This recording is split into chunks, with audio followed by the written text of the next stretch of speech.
Well, folks, I had a strong urge this week to populate the periphery of my screen here on the YouTubes with some rhododendrons, some geraniums, some dahlias, some succulents, some ferns, and the reasons will become clear momentarily. That's right, we're talking about plants this week, ladies and gentlemen. Welcome to the Barn Burner, the lean, mean, wrestle talking machine that is known as Wrestling with Egos. However, you're joining us on all of our various platforms, one of whom I found out this week has been co-opted by another one. Special thanks to the folks at Anchor. They were the ones that got us our start, but they are now part of the Spotify family. So that's one less platform that I have to mention on the list. So if you're joining us on iHeartRadio, Spotify, Amazon, Apple, Google, or right here on YouTube, we thank you very much for joining that lean, mean, wrestle talking machine that is Wrestling with Egos. I am joined this week by the big man, Isaac. How are you, sir? I'm good. I'm ready for this. Excited to talk about it. Let's go. Let's go, indeed. And I'm joined by the funniest man in the room, KD, from across the pond in Birmingham. How are you, sir? I am very good. And a wabadoo to you. How are you doing? Wabadoo. I am the intellectual savior of the wrestling masses. I am Brian. It is a privilege to come to you this evening from a once again snowy Akron, Ohio. It's been a while since we've had some of it. Kind of freaked me out a little bit driving in it today just because of, you know, the amount that was coming down and stuff like that. But it wasn't accumulating. It's too warm for it to accumulate. So we'll take those victories all we can get it. This is Wrestling with Egos, and we're talking about something kind of serious in a way. I mean, in a way, you're like, well, Brian, it's wrestling. You know, how serious can it be? You know, but at AEW Revolution last weekend, the main event was an Iron Man match between Bryan Danielson and MJF. A very well-received match. I have not had a chance to watch it yet personally, just because I don't have access to the pay-per-views and whatnot. But I will get to it sooner or later. But I read write-ups about it. MJF retained in a match that ultimately wound up going, I think, 66 and a half minutes or something like that, because there was overtime needed. But that's not what we're here to talk about. Special thanks to the big man, Isaac, for bringing up this topic during the week. There was an interaction between MJF and some fans that you could make the argument went a little sideways, because MJF grabbed a drink from an audience member and then dumped it on a kid, to be quite blunt. Yeah. And we'll get into the fallout from that in a moment, but there was a press scrum afterwards, and MJF was asked about it, and he tossed it off as, oh, the kid looked thirsty. You know, he wanted a little drink, a little refresher. He might have looked thirsty. Let's be fair. We didn't get a good shot of him before. He might have looked thirsty. This is true. But what we figured we would do is we would have a little bit of a granular discussion about what the notion of a plant is, hence the succulents and geranium and rhododendron reference for me to kick off the show. Because I'm nothing if not well versed in the area of plants. I'm quite the arborist. Not really. I'm not. Who are we kidding? And then talk about, you know, what are the ramifications for MJF, you know, with behavior like this? Because, you know,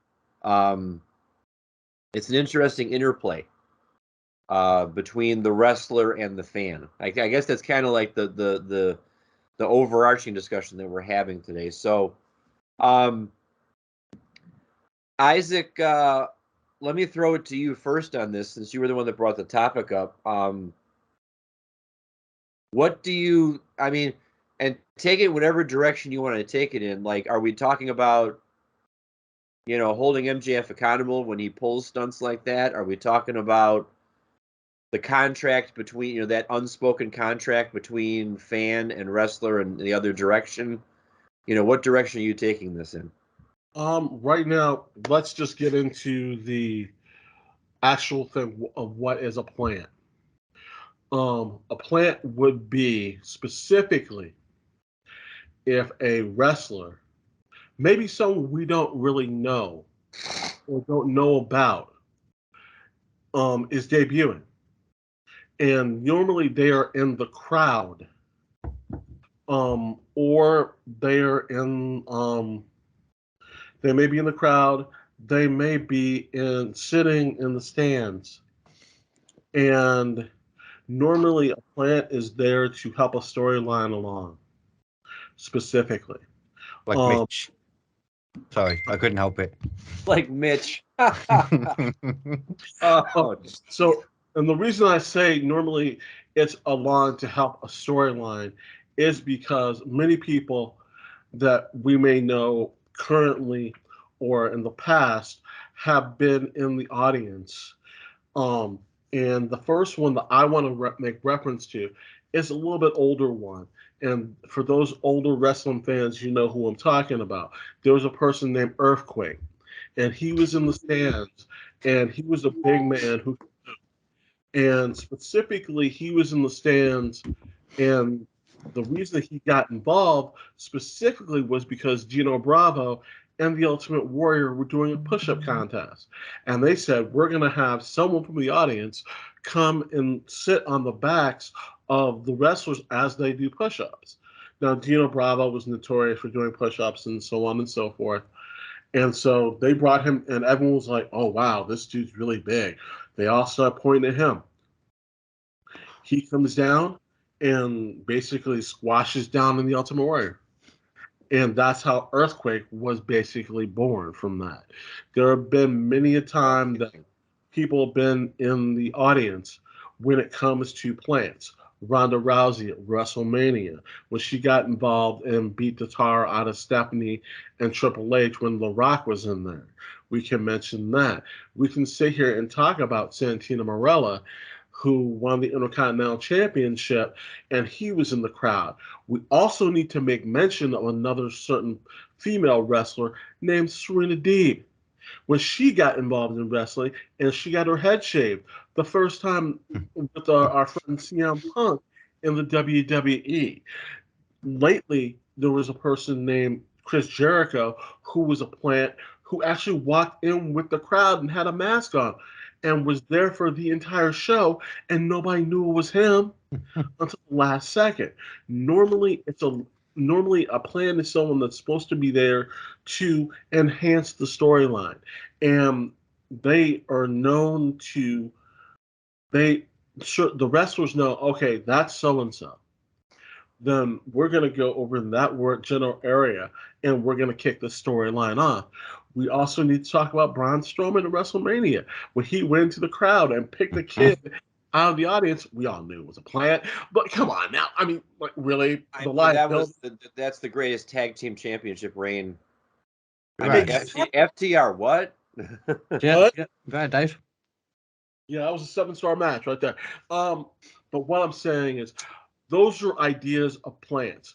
Those were some of the most memorable plants I can think of in history.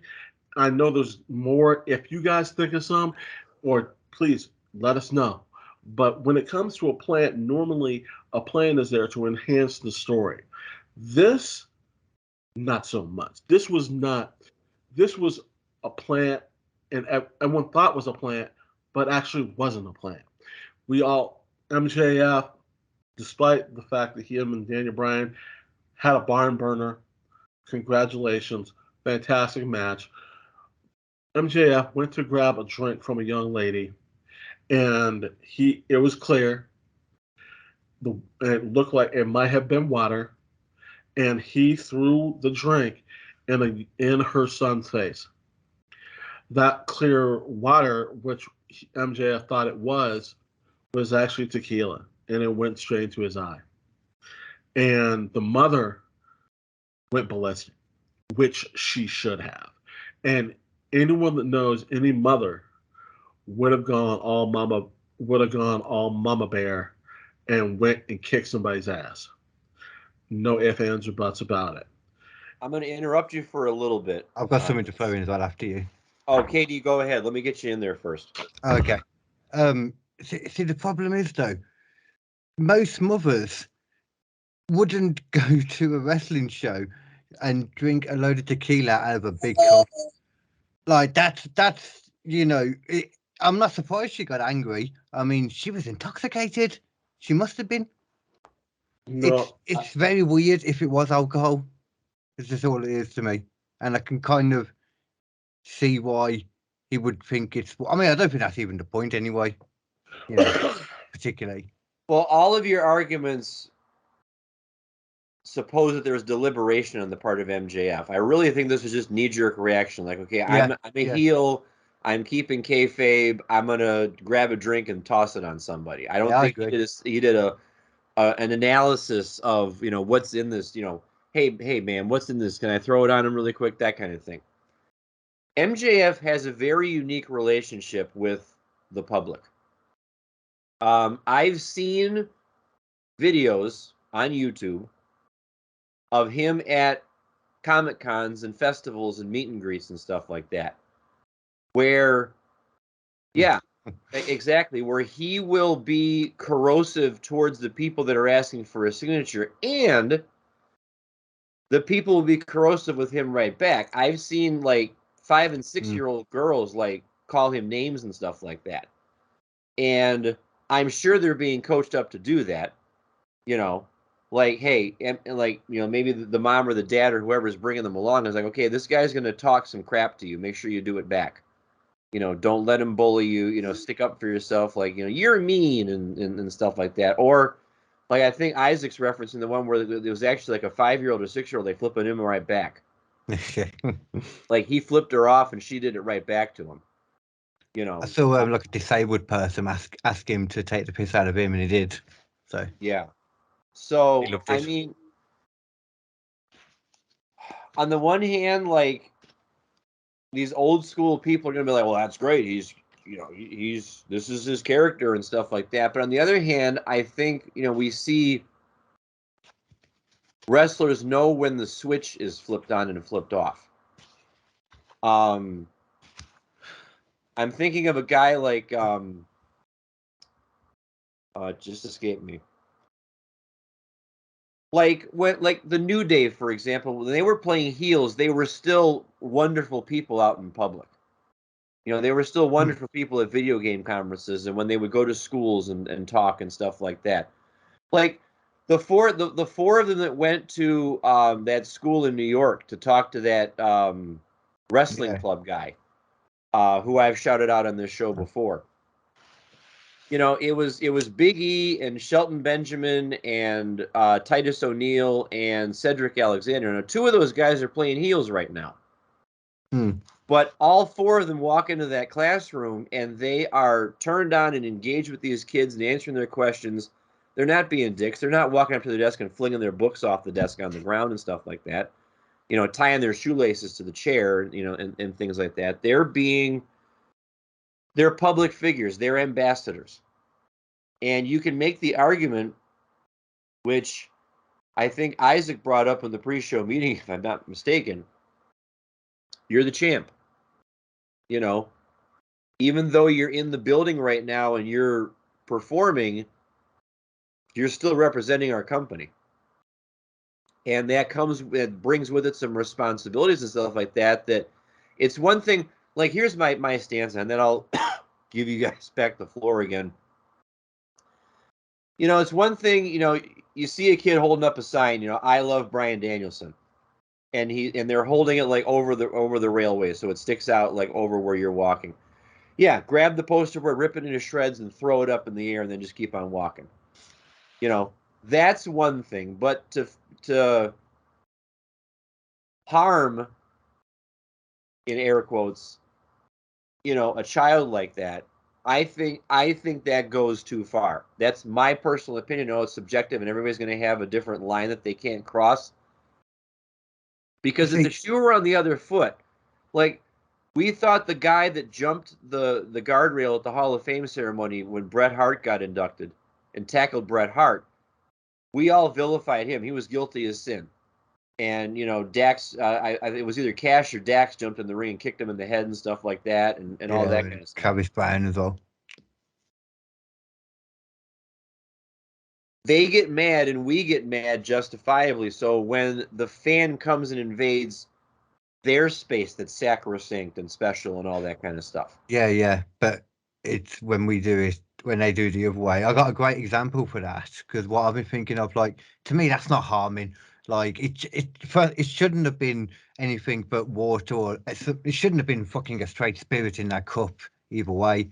So harming shouldn't have come into it. But because one thing that does, and I every time I see it, like as a dad as well, like even more so, I hate it when they do it, and I'm constantly thinking, when they dive, like they'll put someone in like the front row on the barricade, and they'll dive into the freaking crowd, and it's like there could be anyone. Like sometimes I've watched them do it before, and they just don't even look where they go, and they just dive into the crowd. It could have been like a little kid there or anything, That probably, like, I can't watch Well, that. ostensibly, Katie, you would think that all those people that they're diving onto are plants also. You would hope that but you bring up a good point. Like all those times back in the Attitude Era when they would fight up into the crowd and they're punching, like AEW, you have recently. no idea. Yeah, like AEW. You're going to tell me all like 65 of those people are plants? Probably not. Mm. And was it who was the head of security back then? The guy with the the shirt like this, and I forget what his name was. He always relate the leather cap backwards, and I know who you're talking about. He'd wade in there and he'd be like, "Yeah, get out of the way. Triple H is coming through," and he'd like pose and he'd be like ready to Mick Foley, you got to stay back and that kind of stuff. But I guess the logical question to take this direction is, what's the line you don't cross? And like, if you're Tony Khan, do you have to sit down with MJF and say, "Look, I get your conviction to the character, and I get that you might even say that this isn't a character, this is you, but you even have to, you're a heel champion, you still have to have a moral compass." Like what do we say about that? Tony Khan should definitely be saying that to him. 100% agree with that. Tony Khan spoke to MJF after the incident happened. And the thing that Tony Khan has to do, basically, Tony Khan has to say, "I understand what you're doing, I get it, but when we have to come out back, when John Huber's widow has to come from the back to calm the mother down and bring them to the back, that's when people were like, "Oh, this isn't a plan. This just turned real." Yeah. And the young man tried to calm down his mother because she wasn't gonna. If that was your son or daughter, and he did that to you, you better pray that I don't break something on you. Some you gonna, as Braun Strowman would say, you gonna get these hands, and you ain't gonna like them. So I mean, if you were doing that, you threw something in my child's face. You better. So I get the sense from you, Isaac, that if he had grabbed a drink and like dumped it on a grown man or like a teenager or something, that would the outrage be as loud? Or is it because it was a kid and the optics are what they are? Optics are what they are. Okay. Normally they say we can't like normally interact with them and do some stuff and cross the line. Well, he was in our area and he did something which he knew he shouldn't have done. He thought it was water. I mean, let's just be honest. He thought it was water. He thought he was doing the right. I mean, that thought he was just the contents of the cup, I think, are immaterial to this. I wouldn't even go that direction. There are other things you can do. You can like say something under your breath to somebody. You can call somebody a dumb mother trucker, or something like that under your breath, and the mics aren't going to pick it up and stuff like that. We saw what they used to do in ECW all the time. Yeah, well, yeah. Dudleys and stuff come out and get like mention Rob Van Dam all day long because that's all he did. Yeah, that's different. But at the same time, he's really pushing the boundaries. And when someone like Bubba Ray is like, he pushing the boundaries. Bubba Ray is the Bubba Ray is the standard for pushing boundaries when it comes to ECW. That's right. Bubba Ray didn't like it. Bubba Ray didn't think it was that good of a look, as I recall. Yeah. The thing about Bubba It isn't Ray, a good look. there were times where I didn't think he was going to make it out of the building. After he's sitting there talking about, you're the mother and this is your daughter. I know how you're sitting here teaching her how to blah blah blah. I'm not going to say it. You guys can infer it. But you guys, and they did this on a daily basis. You done enough. You need to stop. But at the same time, we also have to look at it in this direction. MJF, even though he's coming off as the heel that he wants to come off at, and he's on 1,000 right now, which is fine for him. He's sitting here talking about, I'm going to WWE. I'm going to hold on to this belt till I go. Well, you're also auditioning for them right now. And you made yourself publicly look like shit. And dare I say, you try that stuff in WWE, there's going to be a problem. Felicia, Yeah. you're not going to do that. And the public relations person for WWE is like, I ain't dealing with this. That's why, to me, there's still Katie, I'll let you jump in there really quick in a minute. That's why, to me, there's still a certain amount of, me that sees AEW as kind of like the Wild West. Yeah. When it comes to optics, when it comes to how to conduct yourself and things like that, like some of their talent get it, and some of them don't. Like a complete side example, why are you Wardlow when you're the TNT champion and your belt gets stolen? Like, I don't, and that's not the first time something like that has happened in AEW, as I recall. That happened somebody else. Yeah, it was Chris Jericho the first one. Yeah, Jericho got the belt stolen. It's like, I mean, and yeah, I get it. It's still kind of in its infancy compared to these other promotions that have been around forever, and you don't hear about stuff like this happening. But Tony's got to tighten it up. And that's kind of why I brought up last week. Like, I looked up that list of, like, producers and stuff that are there, and it's not a long list. And maybe that's by design. You want to keep costs down where you can so you don't. But maybe, like, there needs to be a lot more oversight, Maybe the EVPs don't need to be active talent. Maybe that's one way you can do it. Like, let, Kenny and Matt and Nick and all that just be on-air talent and take the EVP title off of them. I don't know if that's the solution or not, but there needs to be more accountability and stuff like that, because I don't, otherwise stuff like that doesn't happen, because you could make the argument out of this is several media scrums where Tony just sits there bewildered. At least Tony, like, spoke up and said we had to talk, backstage, and we talked to the young man Titus and that kind of thing. He's a champ, and he's acting more like a champ than the champ is, and all that kind of stuff. And as an aside, I will give MJF props for something. His brilliant troll job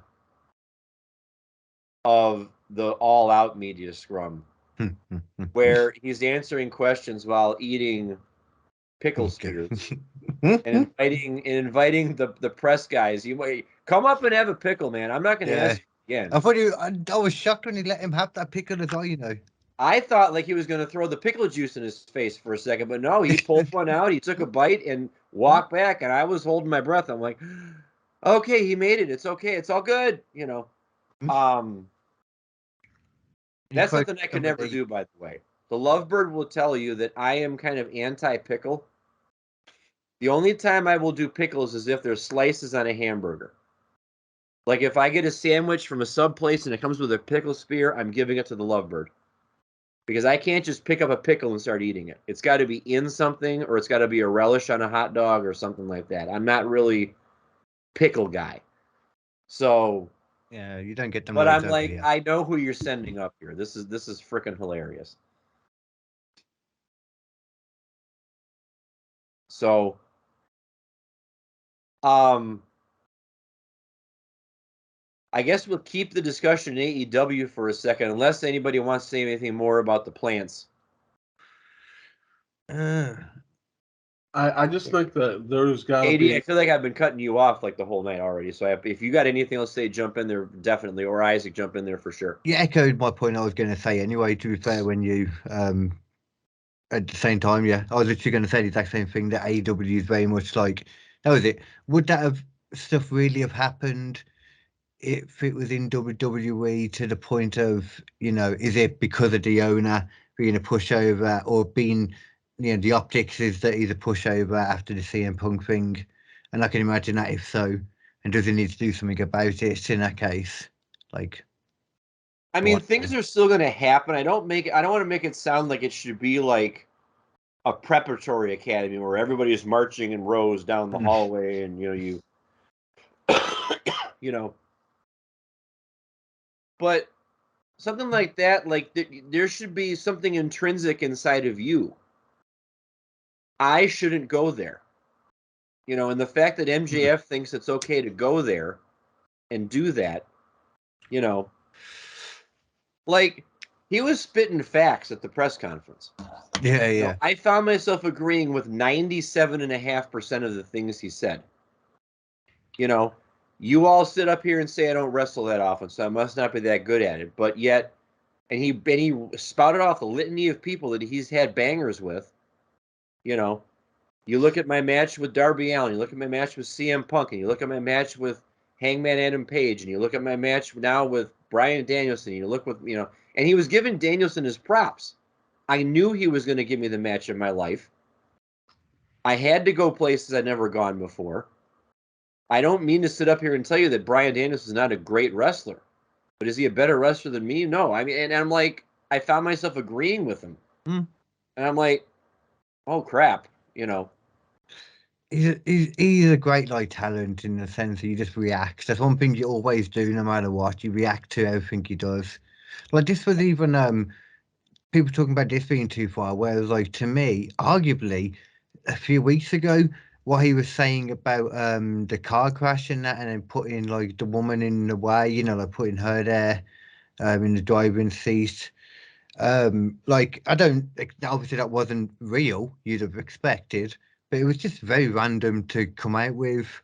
And it was a bit like, there's people that have had that a lot, and then you just, I get it, but that was a bit more too far to me, which is weird.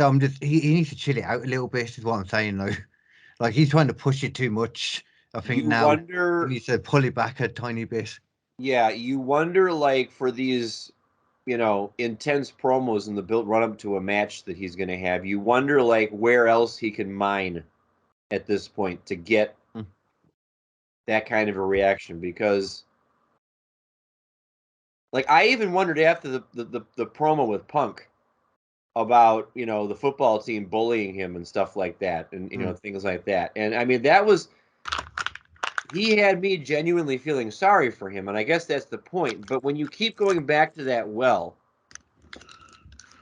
it's like, okay, what other, misfortunes and, malaises have you been through?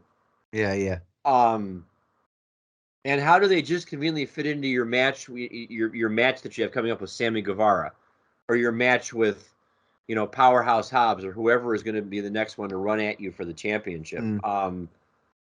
I do like his character. I love everything he's built about his character, though. And that, it still kind of makes sense what he's doing like that, because he talks about, what is it, his greatness, being his worst enemy or something like that. I can't remember how he said it. And it'll come back to me at some point. But Right. I like it. I like that kind of anger, and he's kind of not together too much as well. He's a bit all over the place. I like it in his character. He needs to chill it out. Sticking with AEW for a moment, Isaac was actually full of wonderful bon mot in the pre-show meeting, because he raised another question. He raised the question of who's next, and who is being cultivated to be the next guy if/when MJF finally surrenders the AEW championship. And I figure we go around the table and, talk about the guys that we feel are positioned to be that next star in waiting. Isaac, since you brought the question up, give us an answer. I am full of just we'll see if we agree with you or not. You can tell. We brought up the question a couple weeks ago. We didn't see the direction that they were going, and I stood here and thought about the week and thought it's about Wardlow. And the reason I say Wardlow specifically was because, remember, he started off as MJF's bodyguard. He, eventually, left MJF.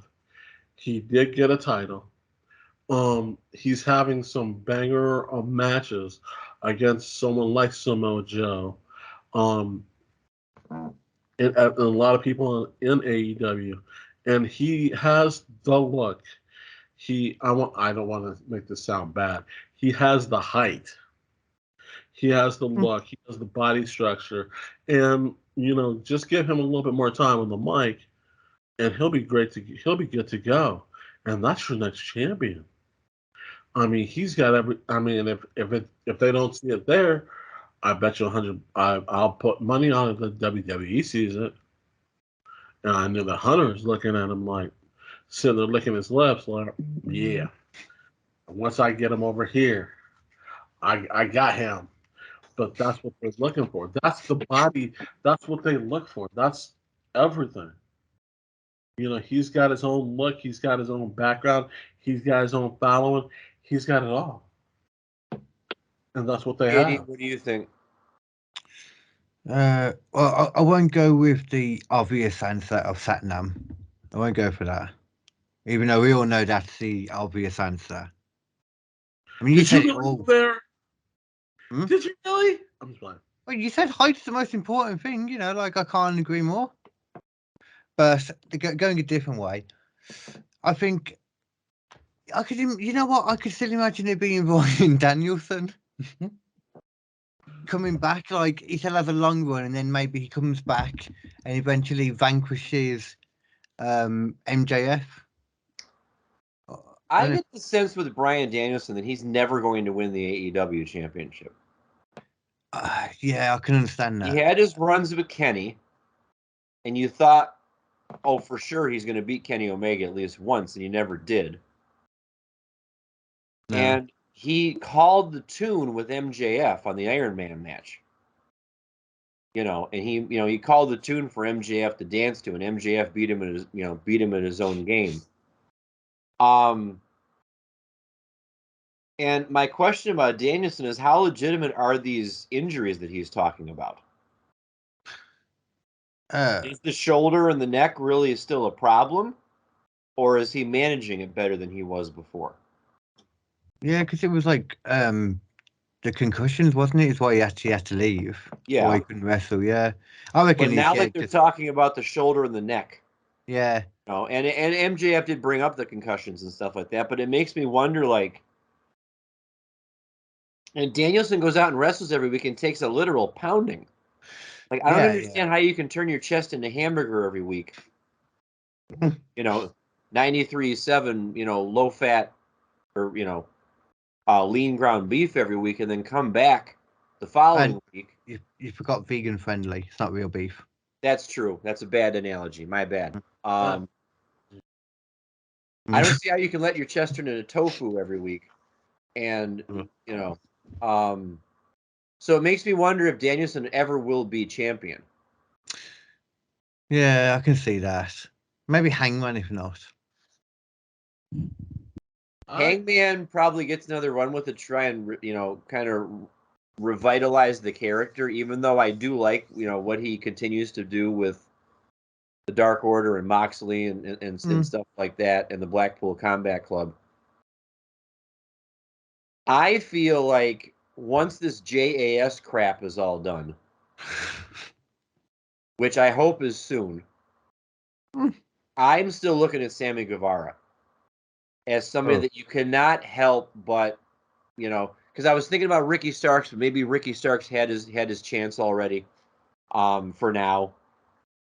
But Sammy Guevara is somebody that's been there since the beginning and has excelled as both a heel and a face. You know, ladies love him, the guys want to be him, that kind of thing. You know, and the heel act with him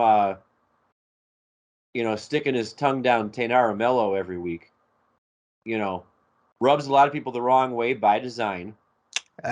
Jealousy can be a bad thing. Yes, but I feel like he might be the one, like because I think Ty is out with like an injury right now. It'd be the perfect time, like, to end the Jericho Appreciation Society and then repackage him as a babyface. Remind everybody why he was so great. All those great matches he had. The match he had with Cody, Cody's last match in AEW. It was his last match. Yeah, that was Cody's last match. That was the ladder match. The one with that the bulldog off the top of the ladder or something like that. Yeah. They were also the first match on Dynamite, weren't they? So Cody's first match in AEW. So, that's crazy. He's kind of the one I'm looking at, or maybe Darby Allin gets another run at him or something like that. Because MJF has his list. Yeah. We saw that. Before I forget, I wanted to make this point like last week when I thought about it. It seems like Cody Rhodes has always kind of planned to go to WWE and go for the world title, because this finally, I only just realised it finally explains why he didn't want to go for like the world title in AEW at all. Because his first world title, he'd always planned to go to WWE and do this storyline. That I never thought about it that way. I mean, because I never understood why he said he never was going to go for the world title. This never made sense to me. And can we take an aside for a moment and talk about the meeting of the minds between Cody and Roman? I thought that, like, they had like a month and like 5 weeks to build the Mania, and I thought we would get tired of the Cody earnest promos week after week after week, but they've escalated that the same way they escalated the Sammy stuff. From all the way back when it was him and Heyman, I'm just out here wrestling for a belt, and you guys are playing on a completely different field. That kind of thing. To now, Roman laying the belts at his feet. You ever wrestled for one of those before? Yeah. I mean, they're playing some mental chess right now that's going to make this encounter coming up bellissimo, in my opinion. But getting back to AEW, I mean, Isaac, I'll come back to Wardlow for a second. I feel like the booking with Wardlow has been a little too stop-start for my liking. And I agree with you. They need to package him again as a dominant heel, or a dominant guy like Goldberg, but with more of a move set. And more hair. And I feel like if they recycled the Goldberg thing with just the power bombs over and over again, we've evolved as wrestling fans, or, well, some of us have evolved as wrestling fans. And I guess in this day and age, what I'm trying to put forth is a champion like that is not as believable in my mind. Like, I get bored with a Brock Lesnar style of match. I get bored with a Goldberg style of match. There's room for your special attractions and stuff like that, but I want to see wrestlers wrestle. I don't want a championship match to be over in 3 minutes. I want it to be, I want to invest 15, 20, 25 minutes of my time and see a good story be told with athleticism, with psychology, with awareness, and all that kind of stuff.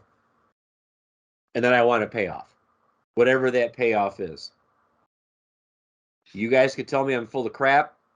I just feel like with Wardlow, I need to see more substance there than I do right now for me to buy him as champion. I agree. I think that we're sitting here talking about Wardlow, and he's doing things right now that a Goldberg and a Brock Lesnar don't do often, and that he's going out and doing it nightly. I think that there's another layer to Wardlow that we haven't seen yet. I'm not just talking about just going out and smashing somebody, and that's it, and just going from there. We all know those two can do that very well, and it's what it is. But at the And same KD, time, you brought something up too earlier in the pre-show meeting that might give us an opportunity to see more of what Wardlow can do.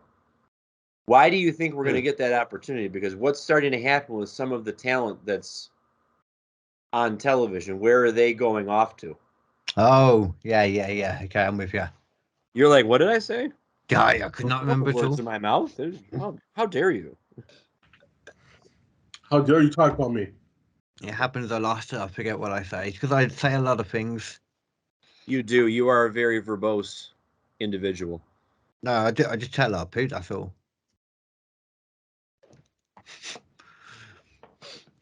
So put forth that theory about the Ring of Honor, folks.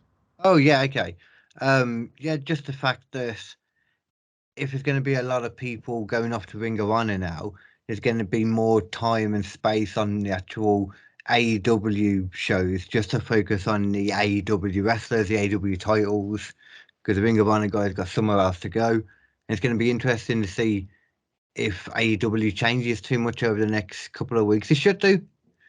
They've got more time to focus on the different things, and like, yeah, you could build up a Wardlow easier now. I mean, straight away though, he's just gone and had a title match, and not done very well. I'm trying to say in case any of you hadn't watched it, because there's him versus Powerhouse Hobbs for the TNT title on Dynamite. Yeah, that happened on Dynamite because Powerhouse Hobbs was the holder of the golden ring or whatever. The Sonic ring. Yeah. So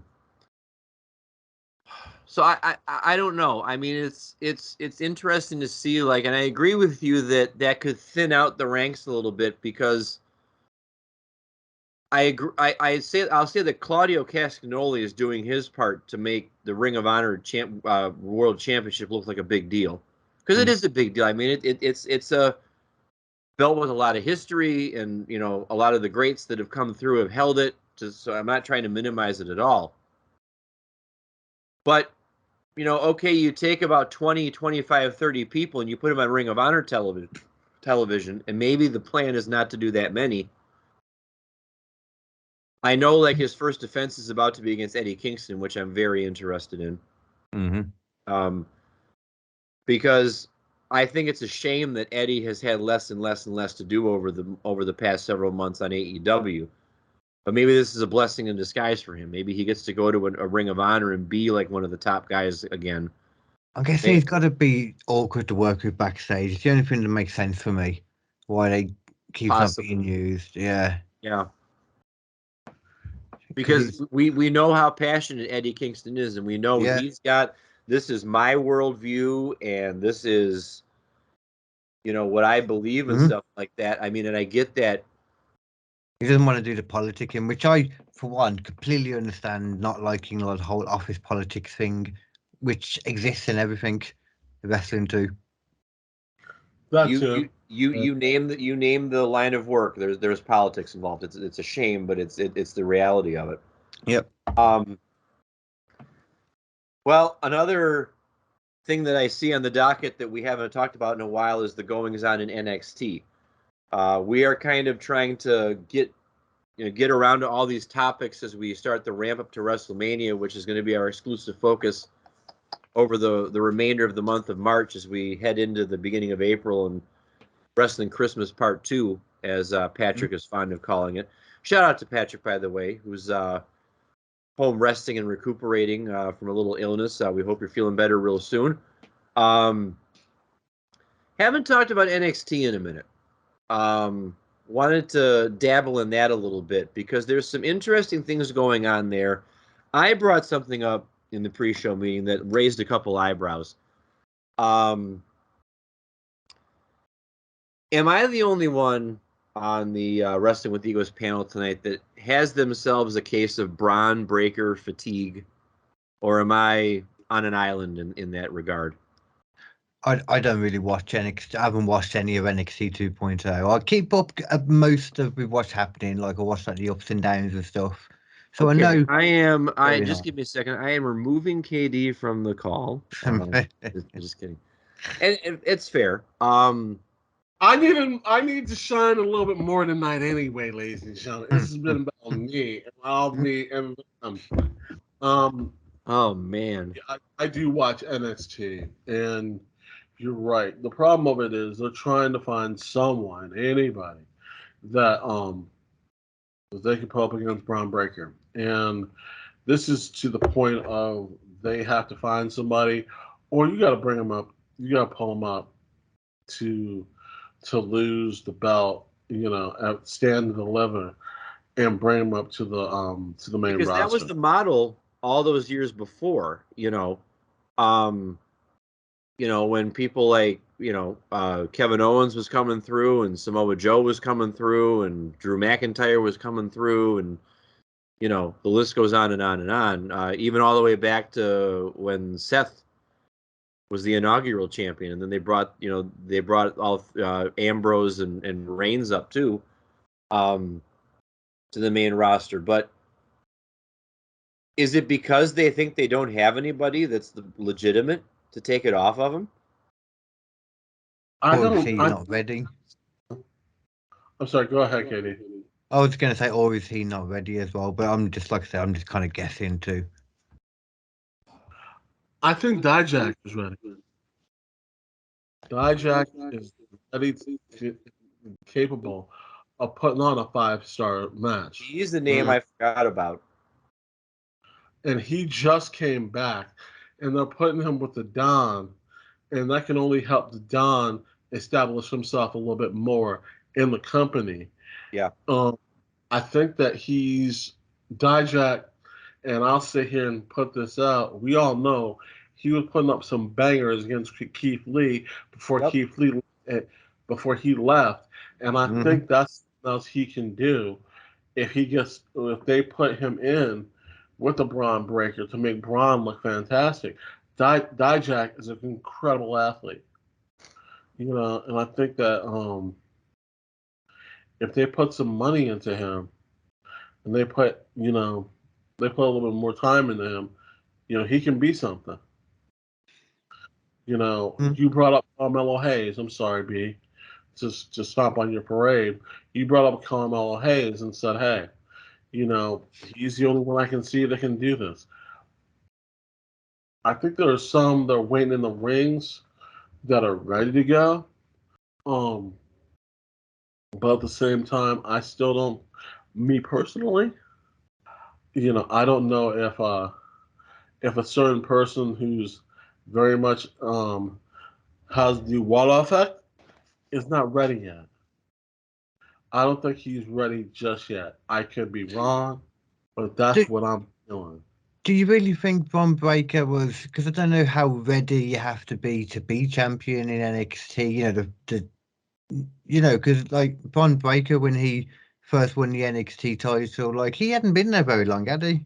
No, it was more about the look and the pedigree and the lineage and stuff like that. They don't really mention the lineage, do they? It's the only thing. But it's been about what, 9 months, 10 months with him as champ, it seems like, or maybe longer. About that, yeah. I just feel like the business model that they've had in the past, you don't have, the only analogy I can think of is you don't have Roman-esque title reigns in NXT because you're trying to develop these people and move them along and stuff like that. It's a bit of a assembly line in that regard. But that's what they've been doing.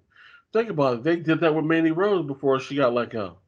How long did she hold that title? And even though she was a great champion, she really didn't put too many people over because of her faction at the same time.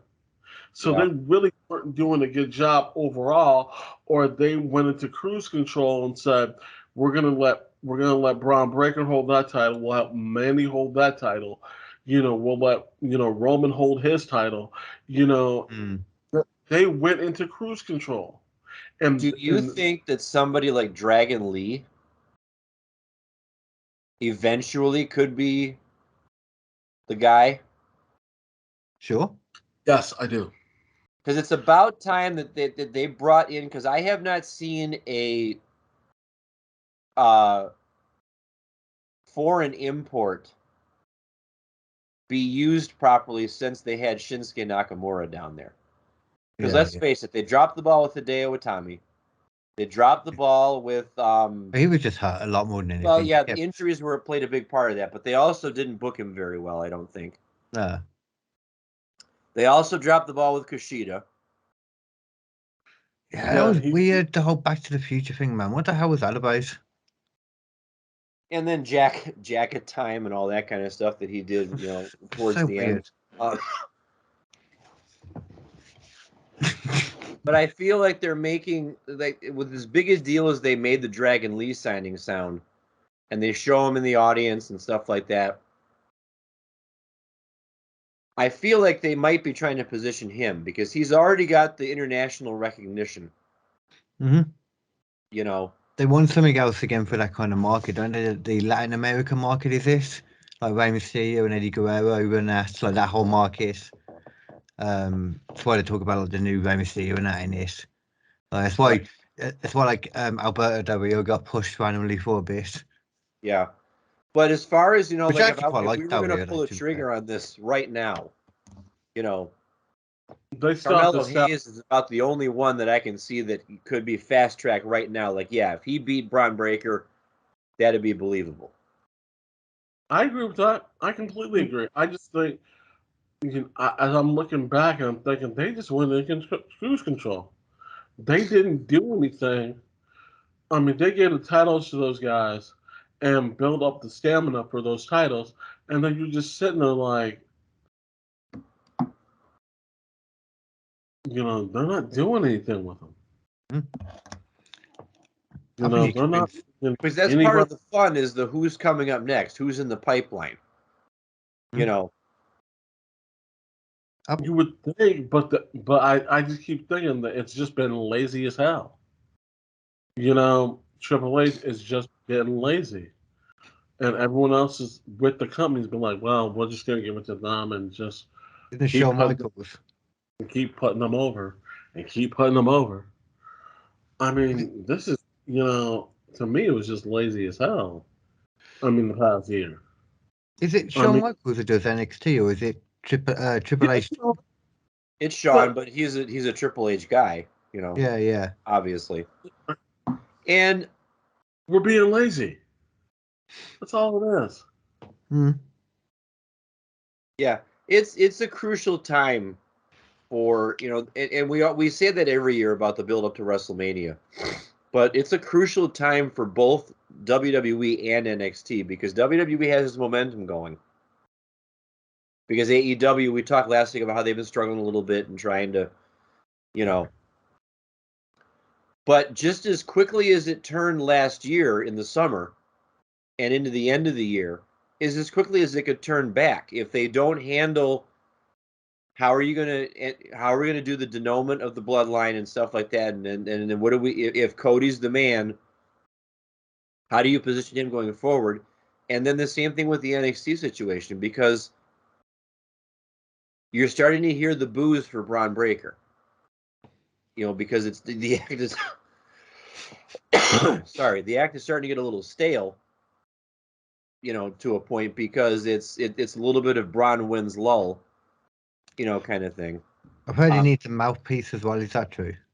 Maybe, but I always thought Braun's been a decent enough talker.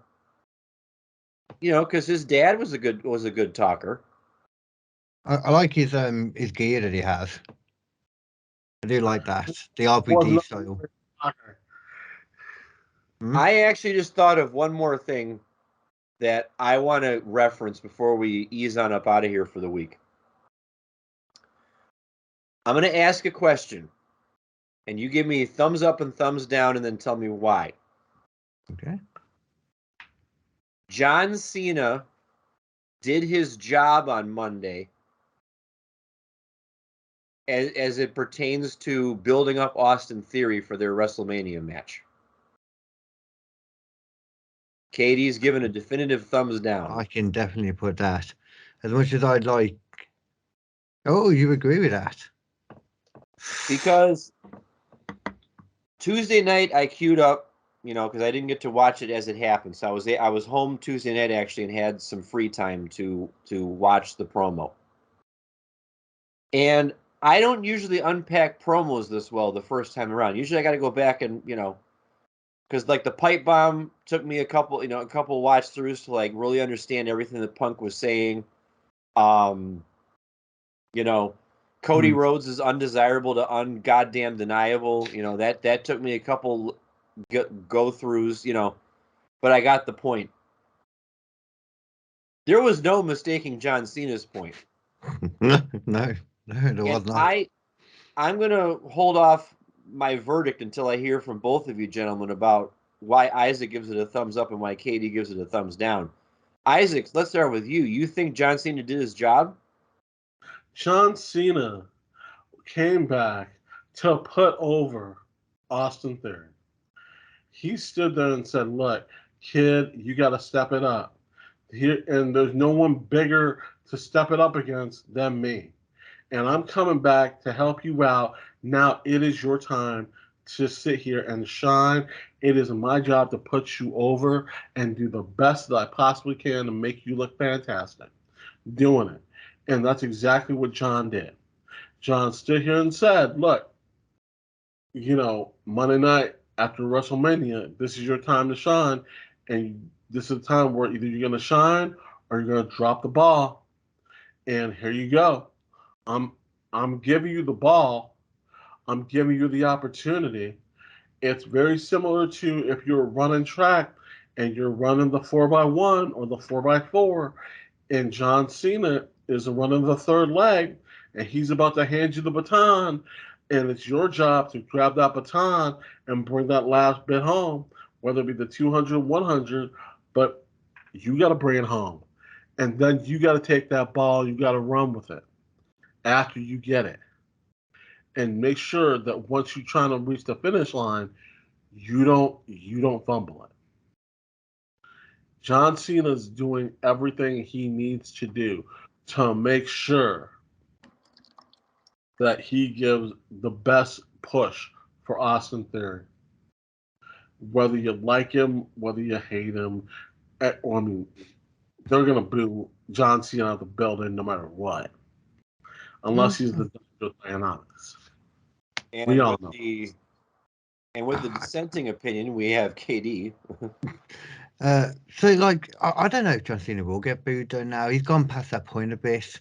Although, I don't know, because for me, this is like, he did his job in regards to I'm more excited and intrigued for the match, but he didn't do his job specifically in regards to building up Austin Theory.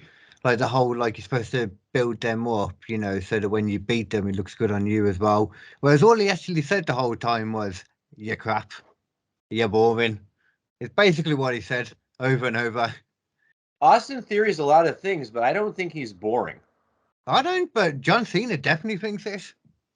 Because that Isaac, I don't want to disagree with you. Well, you better not. But I'm going to on this one because you can run your opponent down while building him up at the same time. Yeah. You've got all the tools, and I know I'm going to have to, go to a place I've never been before to try and beat you and stuff like that. You're putting that belt on the line and that sort of thing. But I would have thought that it would have been a little more neutral and not quite so eviscerative. I mean, that's what it seemed like was happening. Like Cena was, like you said, no, like 2 or 3 times. And then finally it was like, all right, well, you just made the biggest mistake of your life. You know, that kind of thing. Saying he doesn't deserve it and stuff. Like he So, doesn't get anything. He's done nothing. I bring up this point. Remember, Cena's done this before. And remember, he did it to Roman Reigns when Roman was trying to build himself up. He said, look, it's a promo, kid.